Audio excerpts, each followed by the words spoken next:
বছরের শেষ দিনে সালারে মর্মান্তিক পথ দুর্ঘটনায় প্রাণ গেল এক ব্যক্তির। ঘটনা মুর্শিদাবাদ জেলার সালার থানার কাকগ্রাম এলাকায়। মৃত্যুর নাম শৈলেন চুনারি, বাড়ি নদিয়ার কালীগঞ্জ এলাকায়, বয়স 65 বছর। ঘটনাটি ঘটে মঙ্গলবার সকাল 7টা নাগাদ। জানা যায় ওই ব্যক্তি বহুদিন ধরে সালার এলাকায় সাইকেল নিয়ে গুড় বিক্রি করার উদ্দেশ্যে আসেন। ঠিক সেই মতোই আজ বাড়ি থেকে বেরিয়ে এসেছিলেন, কিন্তু কাকগ্রাম এলাকায় একটি গাড়ি পিষে দিয়ে চলে যায়। ঘটনাস্থানেই মৃত্যু হয় ওই ব্যক্তির। সালার থানার পুলিশ প্রশাসন খবর পেয়ে তড়িঘড়ি ঘটনাস্থানে পৌঁছে উদ্ধার করে চিকিৎসার জন্য সালার প্রাথমিক স্বাস্থ্যকেন্দ্রে নিয়ে যায়। মৃত বলে ঘোষণা করেন সালার প্রাথমিক স্বাস্থ্যকেন্দ্রের চিকিৎসকেরা। পরে দেহ উদ্ধার করে ময়নাতদন্তের জন্য পাঠান কান্দি মহকুমা হাসপাতাল মর্গে সালার থানার পুলিশ। ঘটনাটি ঘিরে এলাকায় ব্যাপক চাঞ্চল্য সৃষ্টি হয়। ঘটনা তদন্ত শুরু করেছেন সালার থানার পুলিশ। ঘটনায় পরিবারের লোকজন কি জানালেন শুনুন। সালার থেকে মোহাম্মদ শাহজাদা, কলকাতা সংবাদ টিভি। দাদা, ঘটনাটা কি হয়েছে? ঘটনাটা ওখানে অ্যাক্সিডেন্ট হয়েছে, কেউ দেখেনি, ওখানে পড়েছিল। এই তারপরে পুলিশ গিয়ে ওকে নিয়ে আসে। কটার সময় হয়েছে অ্যাক্সিডেন্টটা? 8:30 9টা নাগাদ এরকম হবে। কোন জায়গায় হয়েছে? কলেজ মোড়।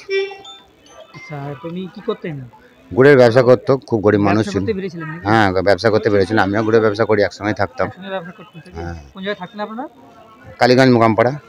ওইখান থেকে দিল্লি আসা যাওয়া করতেন? হ্যাঁ, প্রতিদিন আসা যাওয়া করতাম। কোন কোন জায়গায় আঘাত লেগেছে ওনার? আঘাত লেগেছে বডির উপর দিয়ে, মানে পুরো উপর দিয়ে চলে গেছে। স্পটেই মৃত্যু। তারপর পুলিশ প্রশাসন নিয়ে আসলো, তাই তো? হ্যাঁ, পুলিশ প্রশাসন বডিটা নিয়ে আসলো উঠিয়ে।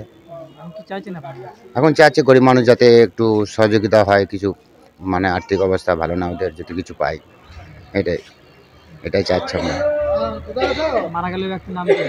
শৈলেন চুনারি, বাড়ি কোথায়? কালীগঞ্জ মোকামপাড়া। আপনার নাম? আমার নাম হচ্ছে আলম হোসেন। ও বাড়ির পাশেরই আমি লোক, আমিও ব্যবসা করি, একসঙ্গে ব্যবসা করি আমরা।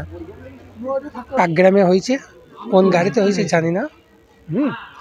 আমি কালে জাস্ট গুড় বিক্রি করতে আসে, অ্যাক্সিডেন্ট। রাস্তায় পড়েছিল? হ্যাঁ, রাস্তায় পড়ছিল। আপনারা কীভাবে শুনলেন? আমার ফোনে শ্বশুর বাড়ি থেকে ফোনে আসলো, কালীগঞ্জ থেকে। এই ভিত্তিতে আসা এখানে। উনি রোজ আসা যাওয়া করতেন? হ্যাঁ, রোজ আসা যাওয়া। ওনার নাম কি? শৈলেন চুনারি। বয়স কত হবে? বয়স 65 কাছাকাছি হবে। আর বাড়িতে কে কে আসেন? বাড়িতে ফুল ফ্যামিলি আছে, ছেলে আছে। স্ত্রী আর ছেলে কটা? একটাই ছেলে। মেয়ে আছে? মেয়ে কটা? একটা নাকি? একটা মেয়ে। ছেলেদের সব ছেলে মেয়েদের বিয়ে? হ্যাঁ, সবারই বিয়ে হয়ে গেছে। সবাই কর্ম নিয়ে ব্যস্ত থাকে। কাকগ্রাম এলাকায় কোন জায়গায় হয়েছে এটা? কলেজ মোড়। ঘটনাটা হয়েছিল বলতে, উনি কাকগ্রাম রোডে অ্যাক্সিডেন্ট হয়েছে, তো ওখানেই পড়েছিল। দিয়ে তারপরে পুলিশে ওখানকার লোকজন এনেছে হসপিটালে। এটা কাকগ্রামে কোন জায়গায় হয়েছে অ্যাক্সিডেন্টটা? সেটা তো ঠিক আমি জানি না। মানে পড়েছিল নাকি? হ্যাঁ, ওখানে পড়েছিল। কোন গাড়ির সঙ্গে ধাক্কা হয়েছে এরকম কিছু? সেটা জানা যায়নি। আচ্ছা, ইনি কিসে ছিলেন? সাইকেলে ছিলেন না? হ্যাঁ, সাইকেলে ছিলেন, গুড় বিক্রি। আচ্ছা, উনি গুড় বিক্রি করেন, তাই তো? গ্রামে গ্রামে। আচ্ছা, আজকেও বাড়ি থেকে বেরিয়ে এসেছিলেন সকালবেলায়? হ্যাঁ। ওনার নাম কি? শৈলেন চুনারি।